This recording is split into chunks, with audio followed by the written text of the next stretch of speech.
We usually remember dinosaurs as history's greatest losers. A giant rock falls from space, and boom, their entire empire vanishes as if it never existed. For decades, we've mocked the T-Rex for its tiny arms, or ridiculed their walnut-sized brains. In our eyes, dinosaurs were just obsolete giants, lucky enough to be big, but too primitive to survive a crisis. But the truth is, you owe them a sincere apology. Because before that asteroid struck 66 million years ago, their ancestors endured a living hell far worse than any space rock. A catastrophe so brutal that if you, with all your modern technology, were dropped into that environment, you wouldn't last 10 seconds. It was a global purge that pushed life to the absolute brink. Welcome to the Triassic-Jurassic Extinction, a moment where dinosaurs proved they weren't just lucky bystanders. They were survivor elites, armed with biological secrets that defy imagination. So, how did they do it? Let's reopen the terrifying cold case of this mass extinction to find out. Let's turn back the clock 201 million years. The world back then looked nothing like it does today. The entire landmass was fused into a single supercontinent called Pangea. And here's the real kicker. Dinosaurs, the ones you think of as kings, were actually the underdogs, living on the fringes of the ecosystem. The true rulers, the undisputed kings of the Triassic, were a group called the Pseudosuchians. Imagine the ancestors of modern crocodiles, but upgraded to the extreme. They didn't just crawl slowly in the water.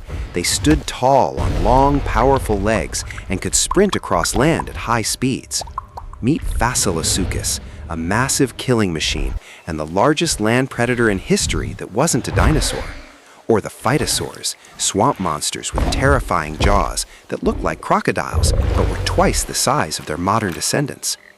In a world dominated by these armored titans, the ancestors of dinosaurs were small, humble creatures scurrying under the feet of these kings just to scavenge for scraps.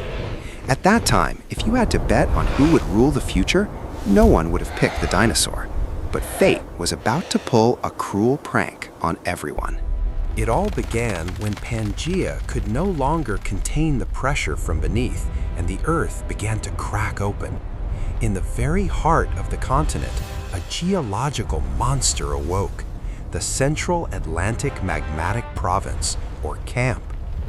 Don't mistake this for a typical volcanic eruption. Try to imagine enough lava to bury the entire continent of Europe under a solid layer of rock hundreds of meters thick. The statistics are bone-chilling. A volume of magma equivalent to 1,500 Mount Everests was pumped out continuously for 600,000 years. Keep that number in mind, 600,000 years. This wasn't just a bad day in history. It was hundreds of thousands of years of pure agony for anything that breathed. The nightmare began as volcanic ash blotted out the sun, plunging Earth into a dark, freezing volcanic winter. But that was only the opening act. As the ash settled, billions of tons of CO2 choked the atmosphere, triggering a runaway greenhouse effect that spiked global temperatures by 10 degrees Celsius.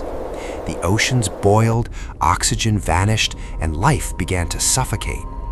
But the final blow came from the sky. The black clouds no longer carried water. They unleashed acid rain that dissolved everything it touched. And even worse, mercury. Vast amounts of mercury were blasted into the atmosphere, poisoning every inch of soil and every drop of water. The Earth became so toxic that the DNA of plants began to mutate, turning ancient forests into silent graveyards. In this chaos, one question remains. As the world melted and poisoned itself, how did tiny dinosaurs survive while the mighty kings fell? The camp catastrophe left no way out. 80% of all species on the planet officially surrendered to the cruelty of nature. Deep in the oceans, vibrant coral reefs, the foundation of marine life, were bleached and killed by extreme ocean acidification. As the foundation crumbled, the food chain collapsed. The giant ichthyosaurs, the monsters that had ruled the seas for millions of years, quietly faded into the darkness of extinction. But the real tragedy was on land. The kings, the Pseudosuchians, who just moments ago stood at the peak of power, suddenly faced a bitter reality. Their massive bodies and extreme specialization were now a death sentence. In a world where food was scarce and the environment was heavily poisoned with mercury, those who were larger and required more energy were the first to collapse. The heavy armor and massive muscles that once made them invincible in battle became a literal dead weight under the heat of the greenhouse effect. One by one, the titans of the Triassic fell in utter helplessness. The glorious reign of the land-dwelling crocodiles officially crumbled, leaving behind a world of desolation, emptiness, and ash. Yet amidst those fossil graveyards and smoldering ruins, a different roar began to echo. Not the roar of the defeated, but the sound of a new generation ready to step out from the shadows. Why them? Why did the small, overlooked creatures walk through the gates of hell while the giants perished? Scientists have delved into the fossil record and found the secret weapons that allowed dinosaurs to flip the script. The first weapon, the feathered coat. Don't let movies fool you into thinking dinosaurs were just scaly lizards. In reality, many dinosaurs of this era already possessed primitive feathers. When the volcanic winter hit, these feathers became life-saving parkas. While their cold-blooded rivals froze and became paralyzed, dinosaurs remained active and able to hunt in the cold. The second weapon, the strategy of the intelligent omnivore. In the Triassic, most species were too specialized.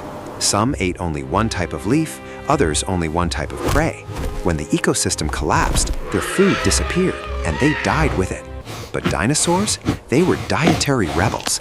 They could eat anything they found, from rotting carcasses to the toughest, scraggliest shrubs left in the toxic soil. This flexibility saved them from global starvation. And the ultimate weapon, hidden deep within their chests, the superior respiratory system. The atmosphere at the time was a toxic cocktail, oxygen depleted and filled with volcanic gases. But dinosaur lungs were designed with a unique structure, similar to modern birds, allowing them to extract maximum oxygen with every breath.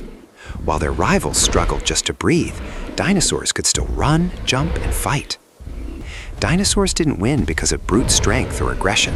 They won because they were built to endure the unendurable. When the ash finally settled, a new era officially began, an era where no one would ever dare call them failures again.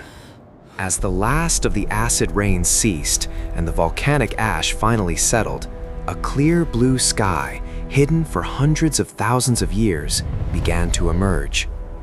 Dinosaurs stepped out from their shelters to find a world that was desolate yet wide open. Their strongest rivals, the ones who had pushed them to the edge of existence, were now nothing but sun-bleached bones buried under layers of magma. The world now officially belonged to them.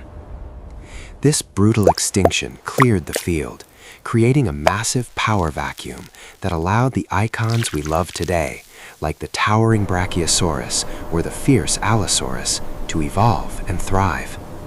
Imagine, if not for the camp hellscape, if not for the grueling trials of the Triassic, the world today might still be ruled by crocodile-like reptiles, and the history of life would have taken a completely different turn.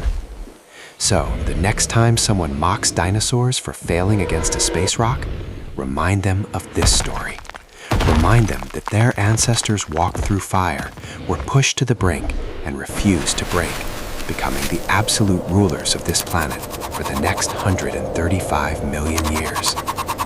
Thank you for joining us on this journey through time. If you found this video insightful, don't forget to hit subscribe and turn on notifications so you don't miss our next deep dive into the mysteries of our planet. Goodbye, and we'll see you in the next one.